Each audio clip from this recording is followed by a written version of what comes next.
तुमने मेरी बेटी के लिए इस तरह के अल्फाज इस्तेमाल किए और वो भी अनस की खातिर। उसे मौत आ जाए ना तो ही सब कुछ मुझे मिल सकता है।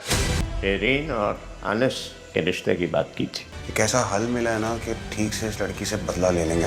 कहाँ शहरीन और कहाँ अनस। अब आप ये हाथ पे हाथ रख कर मत बैठे, कोई तो हल होगा ना इस बात का। मैं तो चाहती हूँ उसके लिए कोई ऐसी लड़की हो जो मोहब्बत करे उससे। ये मैं कैसे छोड़ दूं यार, मेरे पास है ही क्या।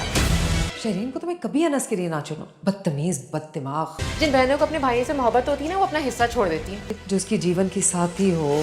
शहरीन अंस का दादा उसकी फूफो को बताएगा कि मैंने शरीन और अंस के रिश्ते के बारे में बात की थी तो इन लोगों को पसंद नहीं आया। तो ये बात सुनकर उसकी फूफो कहेगी कि बाबा आपने बात ही गलत की, कहाँ अंस और कहाँ ये लड़की शरीन। ये इतनी बदतमीज़, बद दिमाग और बद लिहाज है, जबकि ये सारी बातें शरीन बाहर खड़ी होकर सुन रही होती है और इस बात का उसकी फुफ्फो को अंदाज़ा नहीं होता। वो ये तमाम बातें जाकर अपने बाप को बता देती है। उसका बाप आग बगोला होकर अपनी बहन से पूछेगा कि तुमने ये सारी बातें मेरी बेटी को सिर्फ़ और सिर्फ उस 2 टके के अंश के लिए की हैं, क्यों तुमने ऐसा किया है? तुम्हें पता नहीं चला कि वो मेरी बेटी है?